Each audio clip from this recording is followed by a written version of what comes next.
Hey, Bill Faith here, and thank you for asking for the life plan. I'm just first and foremost, I'm not going to be able to give you the whole thing here. This takes a while to go through, but I want to get you started and I want to get you moving down that path so that way you can start really distilling those big decisions down to daily decisions, which is really the key element. So, like you, I didn't have a life plan a few years back. I implemented one in 2015 with the help of one of my mentors, John Bairden, and it's been fundamentally life changing for me.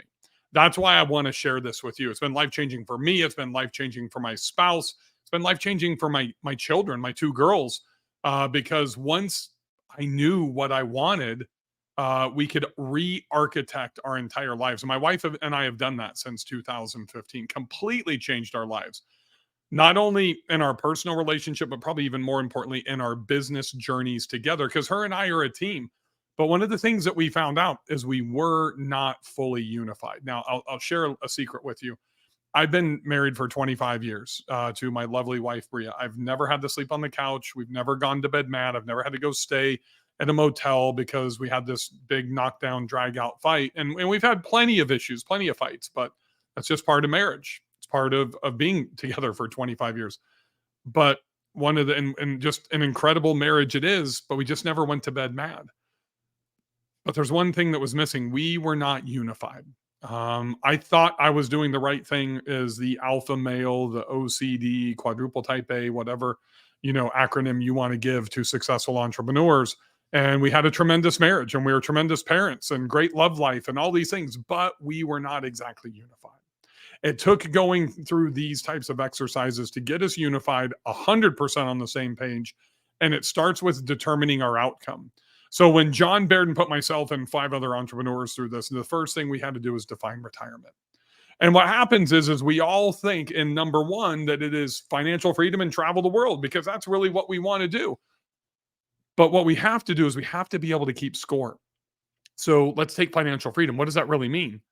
How much income do you need on a monthly or an annual basis when you retire? And how much debt are you willing to have? So those are two big things. Then number three is, what does your retirement look like? Are you going to live in the same house you're in today that's paid off? Are you going to travel the world in coach, first class, private jets? Are you going to do one of those yacht tours or, around the world cruises that cost 100 grand per person? We have to figure that out.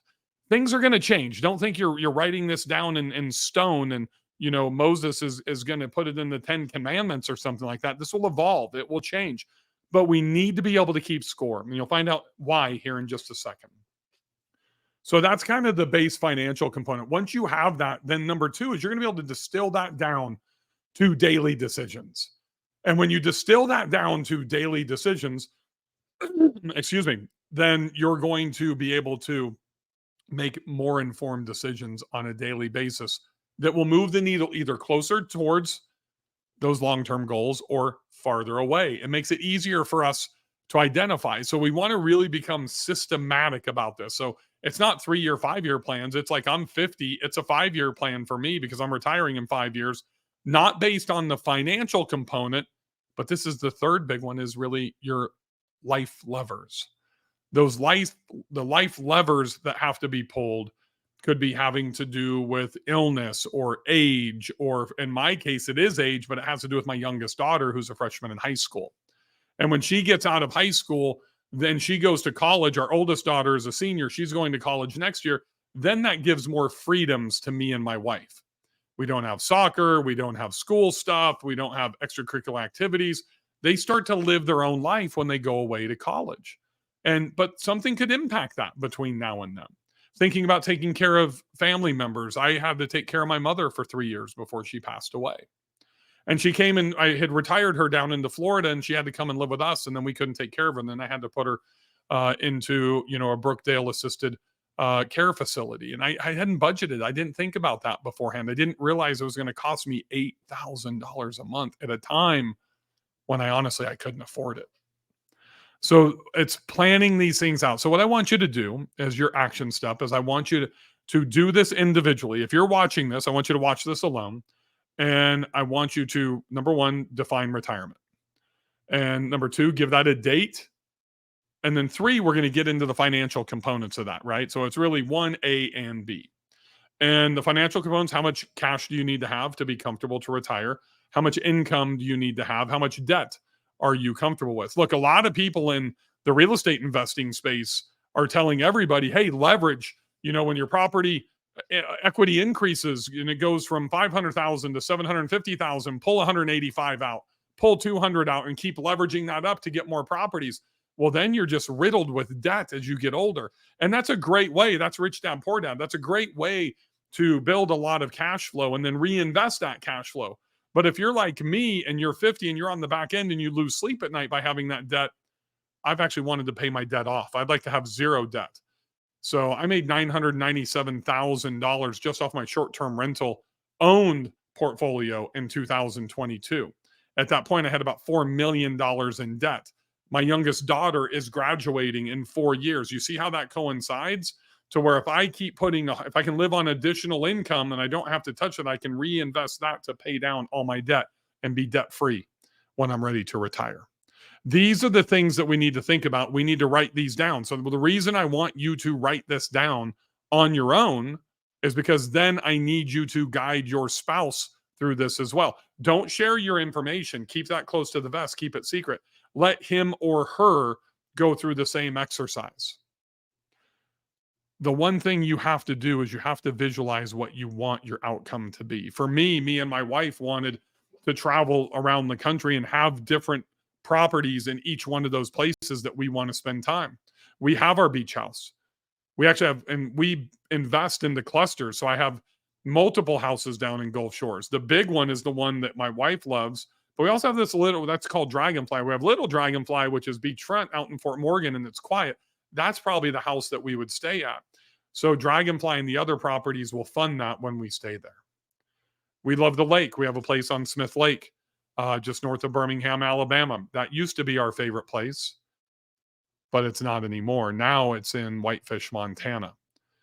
We also have places in North Carolina. We have warm weather climates in Arizona. So we've picked out places. We need golf and warm weather during the winter to be able to play golf in Arizona. We need Whitefish, Montana. We love Montana. We love skiing. We started skiing and snowboarding. We can do that there during the winter. We can do the fly fishing and hiking and stuff during the summer. We just closed on literally 2 days ago a luxury super condo right at the entrance to Glacier National Park. So for us, it's investments, but it's also the plan for the future and these properties that we can leverage, but we cluster our investments to where they will pay for it when we're staying there. So I didn't mean to turn this into a 10-minute video for you, but I want to give you as much value as possible because this is what I do with my students that are trying to build long-term wealth. So go through that, architect what you want, then have your spouse do it. Then you schedule a meeting, like legit, no interruptions, no phones, this is turned off, no kids, and then you bring it together and make sure that you're 100% aligned. Now, here's the kicker, folks. All of that is great, and it's amazing what happens when you get unified with your spouse and you have a plan that you can make decisions on a daily basis to move towards that end zone. But the real game changer, once you have that plan in place, is auditing yourself and holding yourself accountable every week with your spouse. That's why one of my former social media managers branded Faith Friday, because from noon to 4 every Friday, you're not going to ever get a hold of me. That's when me and my wife are meeting and we're auditing our progress over the last week.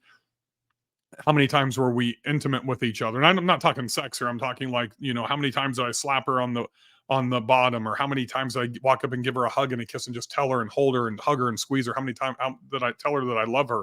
Yes, we do have at least having sex 3 times a week, because that really, it's fun, but it also enhances our relationship. What did we do financially to move closer to that goal? And then we have our 2 daughters audit us and let us know how we were as parents on a scale of 1 to 10.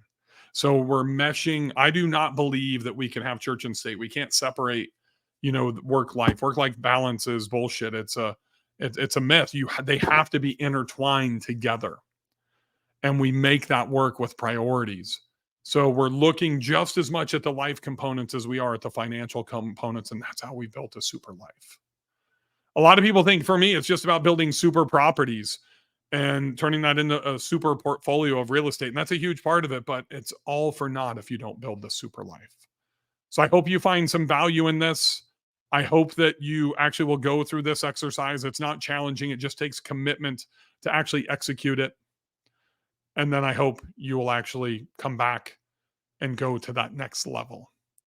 There's a link down below if you want to take that next step. I would be happy to be the person to guide you down that path to building a super life. Have a wonderful day. Most importantly, thanks for hitting me up on social media. See you guys later.